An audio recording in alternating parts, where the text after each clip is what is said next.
जय विश्व बंधु। संपूर्ण श्री रामचरित मानस। अयोध्या कांड में प्रसंग चल रहा है अब भरत आगमन का। राम जी पहुंच गए चित्रकूट पर, वहां निवास करने लगे। उसके बाद सुमंत जी अयोध्या लौट आए। उन्होंने जब समाचार बताया तो राजा दशरथ ने अपना शरीर छोड़ दिया। राजा दशरथ के शरीर शांत होने के बाद गुरुदेव वशिष्ठ ने दूतों को भेजा, समाचार लेके भरत के पास जाइए और उनको कहो गुरु जी ने बुलाया है। इतना करके दूत जाते हैं और भरत जी को वहां से, ननिहाल में थे अपने, उनको लेके आ जाते हैं। भरत जी जब नगर में आ रहे हैं तो उनको पहले से, रामचरितमानस के अनुसार कहें तो पहले से उनको ऐसे आभास हो रहे थे, दिन प्रति देखें राति को सपना, जागे करें नित कोटि कल्पना। सपने देखते थे, कुछ सपने अच्छे वाले नहीं, और जग करके बहुत सारी कल्पनाएं करते। उनको आभास पहले से था। दूत जब पहुंच जाते तब इसी चिंता में थे कि क्या हो रहा है मेरे जीवन में, ऐसे शकुन अपशकुन क्यों हो रहे। तब तक वो पहुंच जाते दूत, उनके साथ ही भरत जी चल देते और इतना वर्णन किया, इतनी तेजी से आए, बीच में उन्होंने कहीं विश्राम नहीं किया और सीधे अयोध्या में आते हैं। अयोध्या में जब भरत जी प्रवेश कर रहे हैं तो वहां के नगर निवासी जो हैं, पुरजन मिले न कहें कछु, कबे जुहा रह जाए। भरत कुशल पूछ न सके। ऐसी स्थिति एक नगर निवासी केवल प्रणाम करते हैं, नमस्कार करते हैं, इधर उधर को चल देते। उनकी स्थिति बागों की, तालाबों की, नदियों की, बगीचों की, बेलों की, वहां के पशु पक्षियों की, जानवरों की, सबकी स्थिति इतनी कुमलाई हुई है कि भरत इतने व्याकुल हो रहे हैं कि वो भय की वजह से नगर निवासियों को ये पूछ नहीं सकते, भाई क्या हुआ है, तुम ऐसे क्यों हो। उनको इतना भय है कि क्या। ऐसे करते करते भरत जी अपने पहुंच जाते हैं कैकेयी माता के राजमहल पर। जब माता कैकेयी ने सुना कि भरत आ रहे हैं तो बड़ी प्रसन्न हुई और भरत जी की अगवानी करने के लिए द्वारे पर, दरवाजे पर, प्रथम गेट पर ही आरती लेकर के उनका पूजन करने के लिए कैकेयी वहां पर पहुंच गई।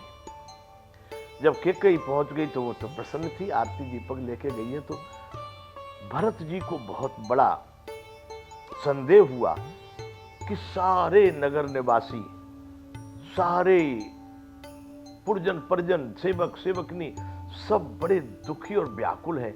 कैकेयी अकेली इतनी प्रसन्न है। नगर की स्थिति देखकर, वैसे कुछ सपने भी देखकर भरत वैसे ही उदास। अभी तक भरत जी को किसी ने नहीं कहा है क्या स्थिति है, लेकिन भरत स्वाभाविक ही उदास थे, बड़े व्याकुल थे, व्यथित थे। तो कैकेयी बड़ी प्रसन्न थी। तो भरत कुछ पूछे उससे पहले कैकेयी उन्होंने देखा कि भरत बड़ा दुखी है, बड़ा व्याकुल है। तो पहले कैकेयी के मन में आया कि मेरे पियर में तो कोई दुर्घटना नहीं हो गई जिसके कारण भरत जो बड़े व्याकुल दिखाई दे रहे। सुतहि ससोच देखि मन मारे, पूछत नैहर कुशल हमारे। पुत्र को दुखी देख करके पूछती है, मेरे पियर में तो सब कुशल है, वहां पर सब ठीक ठाक है ना बेटा। भरत जी ने एक ही वाक्य में पूरा कर दिया, सब बहुत अच्छे हैं। सकल कुशल कहे भरत सुनाई, पूछी निज कुल कुशल भलाई। माता वहां सब अच्छे हैं, मेरे परिवार में यहां सब कैसे हैं वो बताओ। भरत जी ने कहा कि सभी माताएं कहां हैं, पिताजी कहां हैं, राम लक्ष्मण और सीता कहाँ हैं? ये सब कोई दिख नहीं रही, आज तुम अकेली यहाँ पर मुझे दिखाई दे रही हो, माता क्या कारण है? तब कैकेयी बड़ी प्रसन्न होकर बोली, बेटा मैंने सब काम बना लिया, तात बात में सकल संभारी, वही मंथरा सहाय बिचारी। मैंने सब बात संभाल ली, मंथरा ने मेरी बड़ी सहायता की। भरत जी को और द्वंद में पड़ गए कि राजमहल में इतनी माताएं, राजा भैया राम लक्ष्मण, कोई मदद करने इसके नहीं आया, मंथरा ने सहायता की इसकी बात बनाने में। और संदेह में पड़ते हैं। बताते बताते कैकेयी कह रही है कि थोड़ी सी बीच में थोड़ी गड़बड़ हो गई है, बाकी सब काम ठीक हो गया। कछुक काज विधि बीच बिगाड़े हो, भूपति सुरपति पुर पग धारे हो। थोड़ा सा काम बीच में बिगड़ेगा, राजा जो है स्वर्ग लोक को चले गए। इतनी मस्ती में कह रही है बंधुओं, उसको राजा के मरने का भी कोई दुख नहीं है।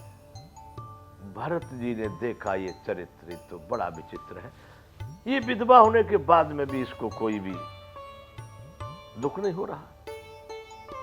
भरत जी थोड़ी देर के लिए चिंतित होकर के गिर पड़े, मूर्छित होकर। फिर उन्होंने उठ करके पूछा,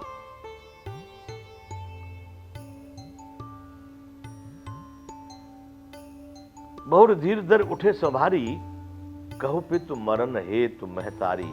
माता मुझे पिताजी के मरने का कारण सुनाओ। तो कैकेयी ने जो जो कथा बनी थी, जैसे जैसे वरदान मांगे थे, जैसे जैसे राम वन को गए थे, सारी कहानी भरत को सुना दी। बंधुओं, ये 160वां दोहा है अयोध्या कांड का। भरत ही बिसरेहु पितु मरन, सुनत राम बन गौन। हेतु अपन पौ जान जिय, थकित रहे धरि मौन।